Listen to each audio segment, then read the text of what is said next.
قرآن کی آیت نمبر 153 سے آیت نمبر 155 تک 3 آیات کریمہ آج کے درس کا حصہ ہیں۔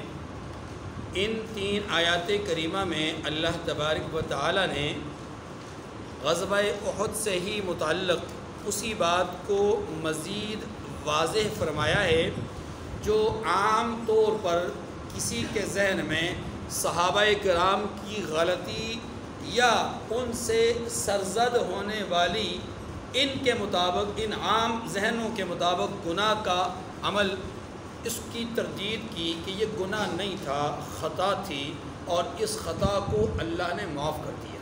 اس خطا کو اللہ نے معاف کر دیا۔ جب رسول اللہ صلی اللہ علیہ وسلم کی جماعت جو کہ مقرر کردہ تھی گھاٹی پہاڑ کے اوپر، وہ نیچے اتر آئی، دشمن نے آ کر 2 طرفہ حملہ کیا، نتیجتاً مسلمانوں میں بگدڑ مچ گئی۔ اور آپ جانتے ہیں کہ اچانک کوئی اس طرح کا حادثہ، واقعہ، حملہ یا کوئی معاملہ رونما ہو جائے، انسان اپنی جو کیفیت ہوتی ہے وہ اس میں برقرار نہیں رہتا، جس کو ہم کہتے ہیں ہوش و حواس کھو بیٹھنا، بگدڑ مچ جانا، ہاں جی، اس طرح کی کیفیت کا پیدا ہو جانا۔ یہاں پر بھی ایک بگدڑ کی کیفیت پیدا ہو گئی، اور یوں کئی لوگ ایسے ہوئے کہ باغم کے چکر میں، یعنی دائیں بائیں ہونے کے چکر میں سنبھل نہیں سکے نا، اچانک حملے کی وجہ سے تاب نہیں لا سکے، تو نتیجتاً ایک دوسرے کے اوپر بھی گرے۔ لیکن ہوا یہ کہ بہت سارے لوگ اس میدان میں جو کہ تقریباً 650 کے قریب تھے، وہ اس وقت بگدڑ کی وجہ سے اکثریت ان میں سے میدان سے بھاگ کر پیچھے ہٹ رہی تھی، تاکہ دشمن کے یک بار کی جو حملہ ہے اس سے پیچھے ہٹ جائیں۔ اب دلوں کے بھید اللہ جانتے ہیں کہ وہ پیچھے اس لیے ہٹ رہے تھے تاکہ سنبھل کر کے پلٹ کر مقابلہ کریں، یا واقعی میدان چھوڑ کے بھاگ رہے تھے۔ واللہ معاملہ تو انہو علیم بذات الصدور، اللہ خود کہتے ہیں کہ دلوں کے بھید تو میں جانتا ہوں، تم نہیں جانتے۔ بظاہر منظر یہ ہے کہ میدان سے بھاگ رہے ہیں، بظاہر منظر کیا ہے؟ میدان سے بھاگ رہے ہیں، اور میدان سے بھاگنا، جنگ کے میدان سے بھاگنا بہت بڑی غلطی ہے، بہت بڑی۔ لیکن اللہ اس کو کیا کہتے ہیں؟ انہو علیم بذات الصدور، دلوں کے بھید تو میں جانتا ہوں۔ ٹھیک ہے، اچھا، اب یہ بھاگ نکلے۔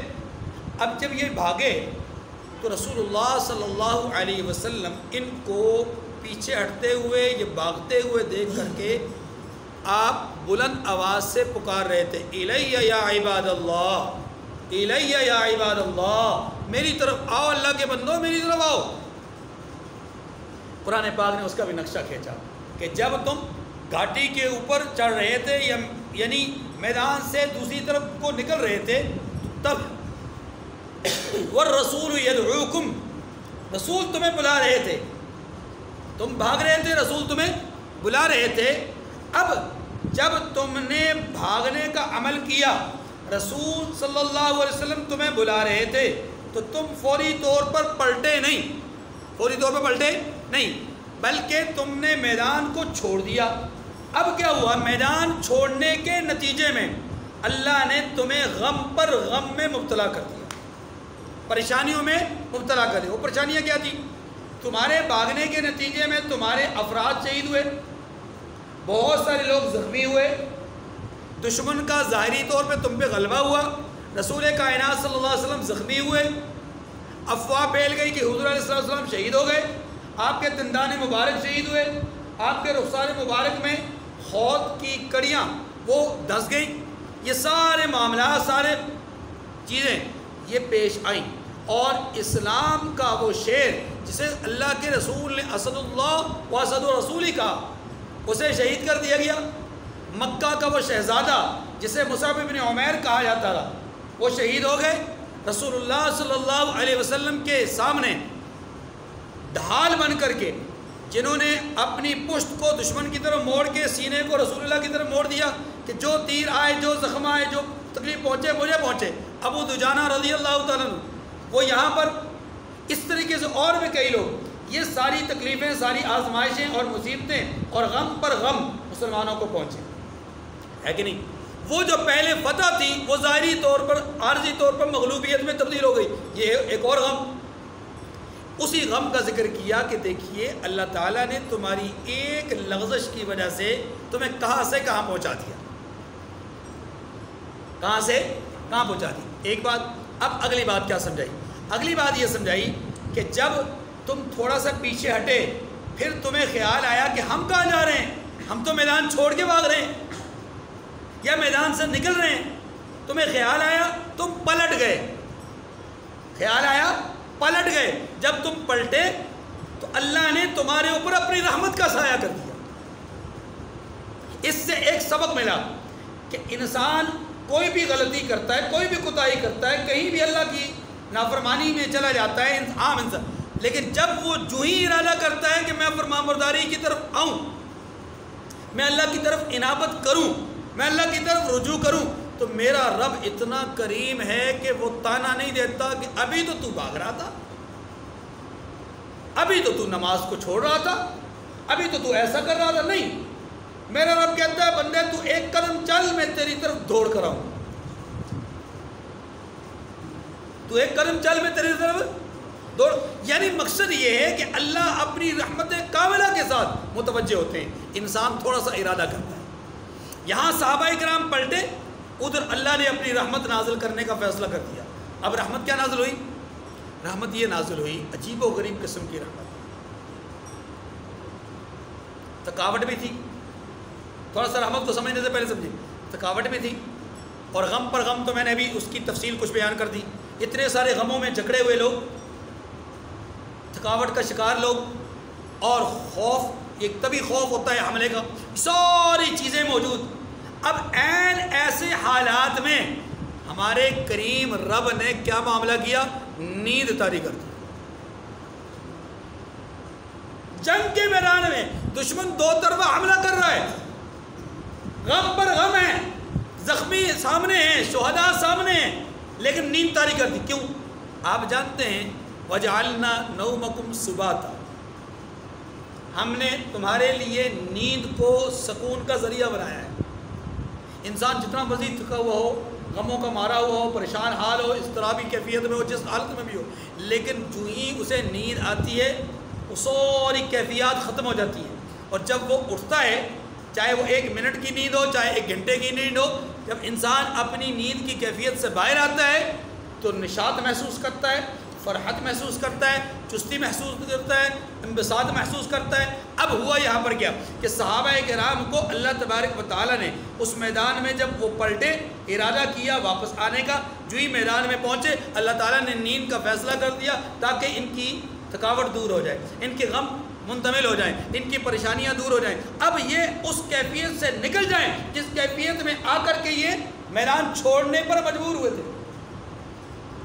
کچھ دیر نیند کا معاملہ رہا، اونگ کا معاملہ رہا، اور اس کے بعد جب وہ کیفیت ختم ہوئی، جب وہ کیفیت اونگ کی ختم ہوئی، اب آپ کہیں گے کہ جناب یہ کیسے ممکن ہے؟ ویسے ہی ممکن ہے جیسے کہ آگ میں ابراہیم علیہ السلام کا جنتی پھل کھانا ممکن ہے۔ بات سمجھ میں آ رہی ہے؟ آگ میں ابراہیم علیہ السلام کا زندہ رہ کر جنت کے پھل کھانا ممکن ہے، تو صحابہ کرام کو میدان جنگ میں نیند آنا بھی ممکن ہے۔ یہ ایسے ہی ممکن ہے، یہ ایسے ہی ممکن ہے کہ ایک نبی کی پوری طاقت معصوم بچے پر چھری کی صورت میں چل رہی ہے، لیکن گردن نہیں کٹ رہی۔ جیسے یہ گردن کا نہ کٹنا ممکن ہے اتنی طاقت کے باوجود، ویسے یہاں پر نیند کا آنا بھی ممکن ہے۔ یہ بالکل اسی طرح ممکن ہے جس طرح کہ موسیٰ علیہ السلام کے لیے دریا کے 12 راستے بن جانا اور فرعون کا انہی 12 راستوں میں اپنی فوج کے ساتھ غرق ہو جانا جیسے ممکن ہے۔ بات سمجھ میں آ رہی؟ پوری کی پوری انسانیت کا تباہ ہو جانا، نوح علیہ السلام کا 80 یا 82 افراد کے ساتھ ایک کشتی میں بچ جانا جیسے وہ ممکن ہے، ایسے یہ بھی ممکن ہے۔ اور سب سے بڑی بات قرآن پاک نے جب کہہ دیا کہ ہم نے ان پر نیند طاری کی تاکہ سکون آ جائے، اب نیند آئی، سکون پیدا ہوا، لمحے بھر کی نیند تھی، کچھ لمحات کی نیند تھی، وہ نیند آئی جس کو ہم اونگ کہتے ہیں، تو اونگ آئی، اس کے بعد جب وہ اونگ کی کیفیت ختم ہوئی تو پچھلے سارے غم شم دور۔ اب کیا ہوا؟ اب وہ چست ہو کر کے میدان میں پلائی ہوئی دیوار بن گئے۔ اب ان کے اس عالم کو، اس منظر کو دیکھ کر، اس کیفیت کو دیکھ کر کے دشمن بھاگنے پہ مجبور ہو گیا، دشمن بھاگنے پہ۔ لیکن یہ نیند، دیکھیے میدان میں دو قسم کے لوگ تھے مسلمانوں کی طرف سے، دو قسم کے، ایک مخلص مومن، ایک منافق۔ قرآن پاک یہ کہتا ہے کہ نیند کی کیفیت آئی مخلص لوگوں پر، منافقوں پر نہیں آئی۔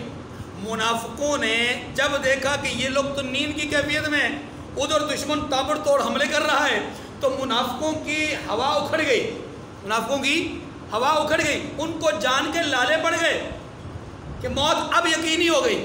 وہ چیما گوئیاں کرنے شروع ہو گئے، افواج بکنا شروع ہو گئے، بکواسات کرنا شروع ہو گئے کہ ہمارا تو اختیار ہی نہیں چلتا، ہمارا تو بس ہی نہیں چلتا، ہمارے تو معاملات کو سنا ہی نہیں جاتا، ہمارے تو مشورے پر عمل کیا ہی نہیں جاتا، ہم نے کہا تھا مدینہ میں رہ کر مقابلہ کریں، یہ باہر آ گئے، ہم نے کہا تھا ابھی مقابلہ کرنے کی ضرورت نہیں، پھر بھی آ گئے، افواج بکنا شروع ہو گئے۔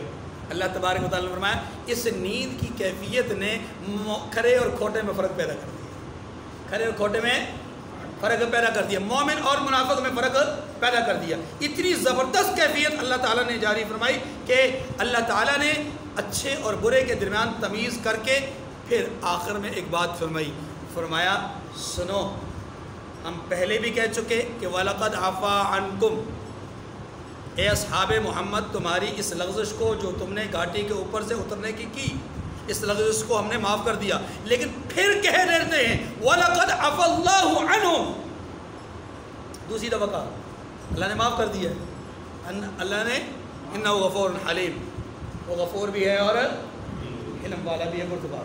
ٹھیک ہے، اب دیکھیے آیت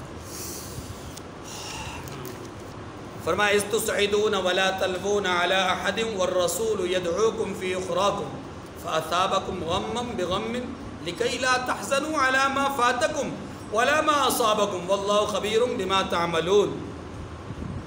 وہ وقت بھی یاد کرنے کے لائق ہے کہ جب تم لوگ دور بھاگے جاتے تھے، اِذْ تُصْعِدُونَ، جب تم چڑھ رہے تھے، یعنی میدان سے دوسری طرف، یعنی میدان نیچے تھا اور جس طرف کو یہ جا رہے تھے وہ جگہ اونچی تھی، اس لیے کہا جب تم صعود کر رہے تھے، چڑھ رہے تھے، مطلب یہ کہ جب تم دور جا رہے تھے۔ اچھا وَلَا تَلْوُونَ عَلَىٰ أَحَدٍ وَالرَّسُولُ يَدْعُوكُمْ فِي أُخْرَاكُمْ، اور کسی کو پیچھے پھر کر دیکھتے بھی نہیں تھے، یعنی جب تم بھاگ رہے تھے آگے کو تو پیچھے پلٹ کر دیکھ بھی نہیں رہے تھے، حالانکہ وَالرَّسُولُ يَدْعُوكُمْ، رسول اللہ تمہیں پیچھے کھڑے بلا رہے تھے، رسول اللہ کھڑے ہو کر گئے الیہ یا عباد اللہ، الیہ یا عباد اللہ بلا رہے تھے۔ آگے فرمایا فَأَصَابَكُمْ، جب آپ کی یہ کیفیت ہوئی کہ آپ بھاگے جا رہے تھے، اللہ نے کیا کیا؟ فَأَصَابَكُمْ غَمًّا بِغَمٍّ لِكَيْ لَا تَحْزَنُوا عَلَىٰ مَا فَاتَكُمْ، تو اللہ تعالیٰ نے تم کو غم پر غم پہنچایا، غم پر، تاکہ جو چیز تمہارے ہاتھ سے جاتی رہی یا جو مصیبت تم پر واقع ہوئی اس سے تم غمگین نہ ہو۔ مقصد یہ کہ جو فتح تمہاری اب عارضی طور پہ مغلوبیت میں بدل گئی، اس کیفیت کو تم سے مٹانا ضروری تھا، اس کیفیت کو۔ دیکھیں جب انسان مغلوبیت، یا ہم دوسرے لفظوں میں اب سمجھنے کے لیے کہہ سکتے ہیں، جب انسان شکست کہیں کسی مقام پر دو چار ہو جاتا ہے کسی بھی مقابلے میں، تو اس کی کیفیت بڑی ہی خطرناک ہوتی ہے۔ بعض لوگ شکست کھا جانے کے نتیجے میں خودکشی کر جاتے ہیں۔ اگر مقابلے میں ان کا کچھ جانور شریک ہو مقابلے میں تو جانور کو گولی مار دیتے ہیں کہ پیچھے کیوں رہ گیا، اور اگر کوئی ملازم ہو جس پہ سٹا لگایا ہوتا ہے، جس پہ پیسہ لگایا ہوتا ہے، اگر وہ ہو تو اس کو جان سے مار دیتے ہیں کہ تو نے ہماری ناک کٹوا دی پیچھے رہ کر کے۔ بات سمجھ نہیں ہے، مقابلے میں شکست بہت سارے لوگوں کو ہضم نہیں ہوتی۔ یہاں اسی فطرتی بات کو مد نظر رکھ کر کے یہ کہا گیا کہ تمہیں جو عارضی طور پر مغلوبیت کا ایک معاملہ تھا، دشمن کی طرف سے جو حملہ کرنے کا ایک معاملہ تھا، اس کی وجہ سے اب تمہاری جو بنی بنائی فتح تھی پہلے وہ تبدیل ہو گئی مغلوبیت میں۔ تو یہ کیفیت اگر تمہارے اندر قائم رہتی تو شاید تم دشمن کا ڈٹ کر ابھی میدان میں مقابلہ نہ کر سکتے، لیکن اس کیفیت کو مٹانا ضروری تھا۔ اس کیفیت کو مٹانے کے لیے بہت سارے غموں میں تمہیں مبتلا کر دیا تاکہ اس بڑے غم سے تم نکل جاؤ، اس بڑے غم سے۔ پھر جب یہ کیفیت تمہاری پیدا ہو گئی تو تم پر نیند طاری کر دی اور تم پھر میدان میں آ کر ڈٹ کر مقابلہ کرنا شروع ہو گئے۔ واللہ خبیر بما تعملون، اور اللہ تمہارے سب اعمال سے، یہ بھی اس بات کی طرف اشارہ ہے کہ جب اللہ خبردار ہیں، اللہ آگاہ ہے تمہارے اعمال سے، اور تم بھاگے بھی، فرض کریں پیٹھ پھیر کر بھاگ گئے، میدان چھوڑ کر بھاگ گئے، نیتوں کو تو اللہ جانتے ہیں، جب اللہ نیتوں کو جانتے ہیں تو اللہ نے ہی فرمایا کہ میں نے معاف کر دیا۔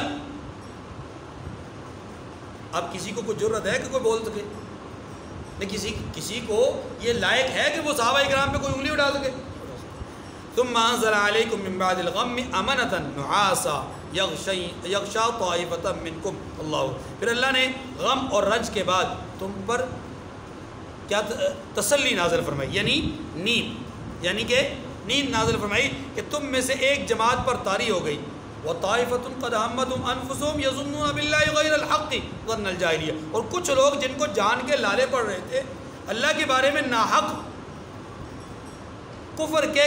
کفر کیسے گمان کرتے تھے اور کہتے تھے بلا یقولون هل لنا من الامر من شيء، بلا ہمارے اختیار کی کچھ بات ہے، ہمارے اختیار میں کچھ ہے۔ دیکھیں یہ منافقین کی طرف اشارہ ہے۔ مومنین پر تو آ گئی نیند، ان کے تو غم ہو گئے دور، منافقوں کو نیند نہ آئی، نتیجتاً وہ اللہ کے حوالے سے مختلف قسم کی باتیں کرنا شروع ہو گئے۔ اللہ کے حوالے سے کیا مطلب ہے؟ دیکھیے یہاں ایک عقیدے کی اصلاح کی گئی ہے کہ جو غم آیا بظاہر اسباب کے درجے میں، یہ اجتہادی خطا کے نتیجے میں ہوا، لیکن حقیقتاً یہ اللہ نے تقدیر میں پہلے سے لکھ رکھا تھا۔ حقیقت میں تقدیر میں پہلے سے لکھ رکھا تھا، بظاہر اسباب کے درجے میں یہ واقعہ رونما ہوا، ورنہ تقدیر میں پہلے سے اسی بات کی طرف اشارہ کیا کہ جس بات کو اللہ نے تقدیر میں پہلے سے لکھ رکھا تھا اس بات پر یہ چیما گویاں کرنا شروع ہو گئے کہ اگر میدان میں نہ آتے، یعنی مدینہ سے نہ نکلتے تو قتل نہ کیے جاتے۔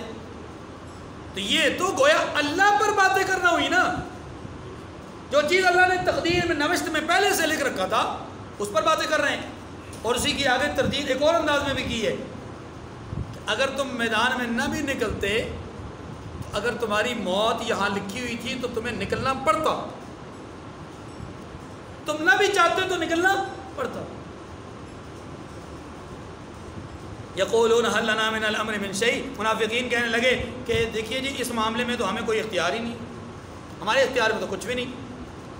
قل ان الامر كله للہ۔ اچھا اس جملے کے دو مطلب ہو سکتے ہیں۔ ایک مطلب اس کا یہ ہو سکتا ہے کہ یہ جو شہید ہوئے ہیں، یہ جو زخمی ہوئے ہیں، یہ ہمارے اختیار سے باہر ہوا، ہمارا اختیار نہیں تھا، ورنہ ہم یہ شہید نہ ہونے دیتے یا ہم زخمی نہ ہونے دیتے۔ اگر تو بات یہاں ہو تو پھر تو بات درست ہے، یہ تو تقدیری معاملہ ہے، گویا کہ وہ یوں کہنا چاہتے ہیں کہ یہ تقدیری معاملہ تھا، یہ ہونا تھا، ہو گیا، اس صورت میں یہ جملہ ٹھیک ہے۔ لیکن حقیقت یہ ہے کہ ظاہراً یہ جملہ ٹھیک تھا، باطناً یہ جملہ غلط تھا، کیونکہ اللہ تو ظاہر اور باطن دونوں کو جانتے ہیں۔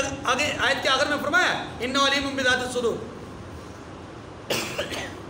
اس کو کہتے ہیں کلمۃ حق ارید بہ الباطل۔ بعض اوقات لوگ بات سچی کرتے ہیں، جملہ سچا بولتے ہیں، لفظ درست استعمال کرتے ہیں، لیکن مقصد غلط ہوتا ہے، نیت میں فطور ہوتا ہے، نیت میں کیا ہوتا ہے؟ فطور ہوتا ہے، لفظ بظاہر درست ہوتا ہے۔ یہاں پر بھی آپ اس کو یوں ہی سمجھ لیجئے کہ بظاہر اس صورت میں لفظ درست ہے کہ جی ہمارا تو اختیار کوئی نہیں، جنہوں نے زخمی ہونا تھا ہو گئے، جو شہید ہونا تھا ہو گئے، یہ تو تقدیری معاملہ تھا، ہم تو کچھ نہیں کر سکتے تھے۔ تو بظاہر تو یہ جملہ ٹھیک ہے، لیکن در پردہ اصل میں اس جملے کے پیچھے جو ان کے ذہن میں اور ان کے دل میں اور دماغ میں جو چل رہا تھا وہ یہ تھا کہ جی ہمارا تو اختیار ہی نہیں تھا، ہماری تو بات ہی نہیں سنی گئی، ہمارا تو مشورہ ہی نہیں مانا گیا، ہم نے تو کچھ اور کہا تھا، ہو کچھ اور گیا۔ ٹھیک ہے جی، تو اب چونکہ نیت اور دل کے معاملات مختلف تھے، اس لیے اس جملے کو مذمت والا جملہ بنا کر کے پیش کیا گیا. قرآن پاک نے اس کو مذمت والا جملہ بنایا، ورنہ جملے کے ظاہری معنی بالکل درست ہے. نہیں سمجھ؟ جملے کا ظاہری معنی کیا ہے؟ درست ہے، لیکن اس کو مذمت والی جگہ پہ لانے کا مقصد یہ ہے کہ بظاہر تو یہ جملہ درست تھا، لیکن نیتوں میں فطور کی وجہ سے یہ جملہ کیا ہو گیا؟ مذموم ہو گیا. اب اس کا جواب اللہ تبارک و تعالیٰ نے دیا کہ قل ان الامر کلہ للہ. ہاں آپ کہہ دیجئے بے شک سبھی باتیں اللہ کے اختیار میں ہیں. یہ بات تو درست ہے، یعنی ظاہراً تمہارا جملہ تو، لیکن یخفون فی انفسہم ما لا یبدون لک. آپ کہیں گے مولوی صاحب آپ کو کیسے پتا ان کے دلوں میں کچھ اور تھا؟ قرآن کہتا ہے، میں تھوڑی کہہ رہا ہوں. قرآن کہتا ہے یخفون فی انفسہم ما لا یبدون لک.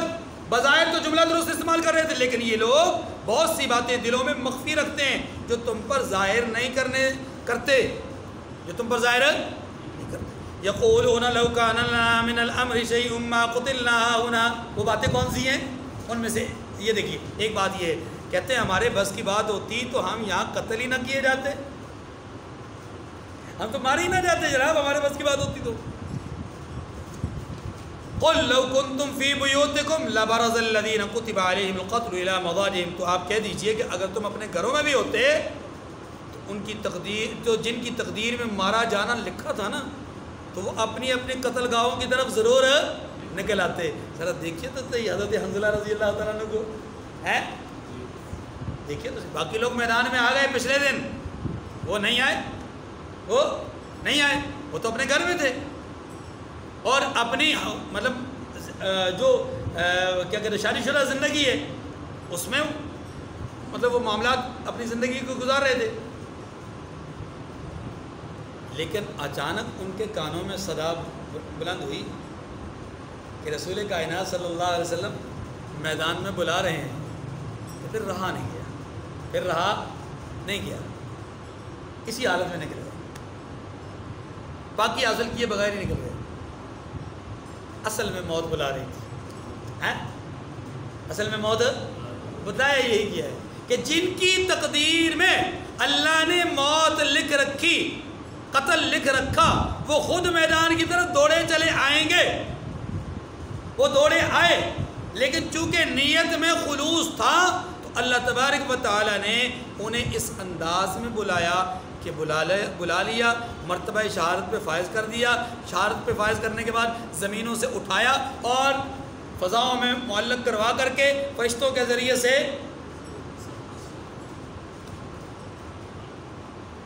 درو میں حنظلہ پت کی نا رضا کری. درو میں حنظلہ، اللہ ان کی قبروں پہ کروڑ رحمت نازل فرمائے. فرمایا جن کی قسمت میں، جن کی تقدیر میں اللہ نے قتل لکھ رکھا ہے وہ میدان کی طرف دوڑے چلے جائیں گے. اللہ اکبر. وَلِيَبْتَلِيَ اللَّهُ مَا فِي صُدُورِكُمْ وَلِيُمَحِّصَ مَا فِي قُلُوبِكُمْ وَاللَّهُ عَلِيمٌ بِذَاتِ الصُّدُورِ. سنو، یہ تمہارے اختیار میں نہیں، اللہ کے اختیار میں ہے. اللہ نے یہ واقعہ کیوں رونما کیا؟ یہ فتح کو عارضی طور پہ مغلوبیت میں کیوں تبدیل کیا؟ وجہ فرمایا وَلِيَبْتَلِيَ اللَّهُ مَا فِي صُدُورِكُمْ. ایک غرض اس سے یہ بھی تھی کہ اللہ تمہارے سینوں کی باتوں کو آزمائے. تمہارے سینوں کی باتوں کو، یعنی کیا مطلب؟ تمہارے سینوں میں جو چیز محفوظ ہے وہ لوگوں پر ظاہر کر دے. اگلی بات وَلِيُمَحِّصَ اللَّهُ وَلِيُمَحِّصَ مَا فِي قُلُوبِكُمْ. اور جو کچھ تمہارے دلوں میں موجود ہے اس کو خالص اور صاف کر دے.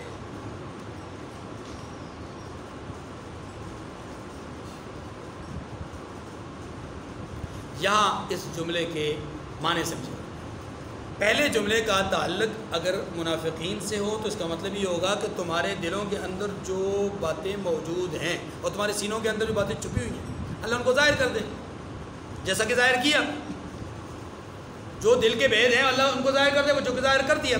وَلِيُمَحِّصَ مَا فِي قُلُوبِكُمْ کا معنی پھر اس صورت میں یہ ہوگا، پہلے جملے کی صورت کہ اللہ تمہارے دلوں میں پوشیدہ جو روگ ہے اسے اللہ صاف کر دے. کیسے؟ کہ تم میں سے بیشتر لوگ وہ ہیں کہ جو بعد میں ان کا تزکیہ قلب ہو گیا اور وہ پکے مومن بن گئے. پکے ایک صورت میں. دوسری صورت یہ کہ اس کا تعلق منافقین سے ہو ہی نہ، مومنین سے ہی ہو، تو پھر تو بات ختم ہو گئی. پھر بات اسی لیے ختم ہو گئی کہ وَلِيَبْتَلِيَ اللَّهُ مَا فِي قُلُوبِكُمْ کا معنی یہ ہو مَا فِي صُدُورِكُمْ کا معنی یہ ہوگا کہ جو تمہارے سینوں میں باتیں تھیں اللہ ان کو تم پر ظاہر کر دے یا تمہیں اس کے نتیجے میں آزمائش میں مبتلا کر دے۔ سینے میں کیا باتیں تھیں کہ اب اگر جنگ ہوئی، بہت سارے مسلمانوں نے کہا تھا نا، اب اگر جنگ ہوئی تو ہم میدان میں بھرپور لڑیں گے تاکہ بدر کے مقام پر جن لوگوں کو فضائل ویسے فضائل ہمیں بھی حاصل ہو جائیں۔ اس کی وجہ سے بھی تمہیں آزما لیا۔ تمہارے سینوں میں موجود بات، وہ جو اختلاف ہو گیا رسول اللہ صلی اللہ علیہ وسلم کے فیصلے پر، اس موجود بات کو بھی اللہ نے آزمائش کا ذریعہ بنایا۔ سینوں میں موجود تھی نا بات۔ اچھا اگلی بات، تم جب صف بندی کر رہے تھے تو تمہارے سینوں میں یہ بات موجود تھی کیا کہ بدر میں تو ہم تھوڑے تھے، فتح مل گئی، آج تم تعداد میں بھی زیادہ ہیں، یہ بھی ایک بات تھی۔ اللہ نے ان تمام چیزوں کے اعتبار سے تمہارے سینوں میں موجود ان باتوں کو تمہاری آزمائش کا ذریعہ بنا دیا۔ یہ مومنین سے کہا جا رہا ہے، اس سے کہا جا رہا ہے۔ اور پھر اگلی بات، اس آزمائش کے بعد اللہ تبارک و تعالی وَلِيُمَحِّصَ مَا فِي قُلُوبِكُمْ وَلِيُمَحِّصَ مَا فِي، تاکہ اس آزمائش میں مبتلا کرنے کے بعد تمہارے دلوں میں جو کمی کوتاہی رہ گئی، کسی قسم کی اگر کوئی لغزش کوتاہی کا پہلو تھا، اللہ تبارک و تعالیٰ اس آزمائش کے ذریعے سے اسے بھی پاک اور صاف کر دے، اسے بھی مٹا دے۔ واللہ علیم بذات الصدور، اور اللہ دلوں کی بات سے خوب واقف ہے۔ ان الذین تولوا منکم یوم التقى الجمعان، فرمایا جو لوگ تم میں سے احد کے دن جبکہ مومنوں اور کافروں کی دو جماعتیں ایک دوسرے سے گھت گئی تھی، ہاں یعنی ایک دوسرے سے مٹ بین ان کی ہو گئی، مقابلہ ہو گیا، اس وقت تم میں سے کچھ لوگ ایسے تھے کہ وہ بھاگ گئے، میدان سے بھاگ گئے۔ اب قرآن کہتا ہے کہ کچھ لوگ وہ تھے کہ جو میدان سے بھاگ گئے۔ قرآن نے کیا کہا کہ کچھ لوگ وہ ہیں کہ جو بھاگ گئے۔ اس کے لیے لفظ قرآن پاک نے کیا استعمال کیا؟ فرار کا لفظ استعمال نہیں کیا۔